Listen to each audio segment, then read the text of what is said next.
Hello, my name is Michael Allen, and I appreciate the opportunity to share my thoughts on consumer protection and the economic well-being of Colorado's older adults.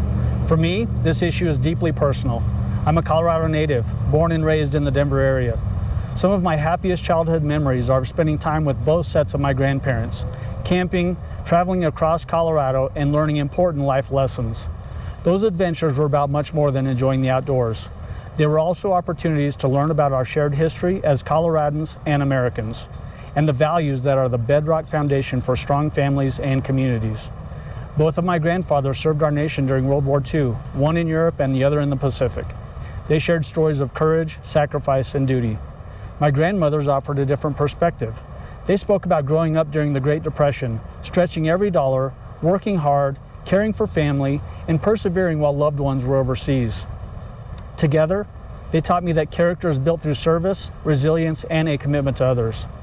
Those lessons have stayed with me throughout my life and throughout my career in public service. I imagine many of you have someone who shaped your life in much the same way. A parent or grandparent, a teacher, neighbor, or mentor whose wisdom helped guide you. We owe those generations an enormous debt of gratitude. That is why protecting older adults is so important to me. No one who has spent a lifetime working, saving, and contributing to their community should have to worry about becoming the victim of fraud, identity theft, financial exploitation, or deceptive business practices. Unfortunately, criminals today are becoming more sophisticated and more dangerous.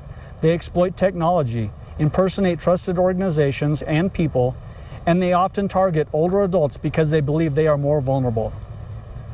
These types of crimes can rob people not only of their savings, but also of their dignity, their confidence, and their independence. The Attorney General's office has an important responsibility to meet those challenges.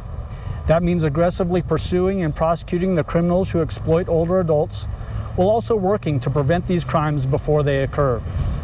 It means partnering with local law enforcement, district attorneys, financial institutions, nonprofit organizations, and community groups to share information and respond quickly when new scams emerge. It includes investing time and energy towards education through public outreach efforts, giving seniors and their families practical tools to recognize scams, protect personal information, and the resources necessary so they know where to turn when they need help. These important efforts actually prevent people from becoming victims by keeping them informed of the dangers and how to fight back. I've spent my career fighting for everyday Americans, both as the elected district attorney for El Paso and Teller counties, and as a consumer protection prosecutor in the Kansas Attorney General's office. I've seen firsthand the devastating impact crime has on victims and their families. I also know from real-world experience what can be accomplished when public agencies work together with a shared purpose that includes protecting older Coloradans.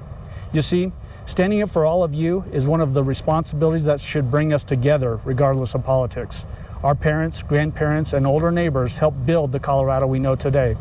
They deserve to live with dignity, security, and the peace of mind that comes from knowing the law is on their side. As Attorney General, I will always approach that responsibility with the same principles that have guided my career: fairness, integrity, accountability, and with a steadfast commitment to protecting the people of Colorado. Thank you for your time and for the opportunity to share my perspective. Again, my name is Michael Allen, and I'm running to be your next Colorado Attorney General. Thank you so much.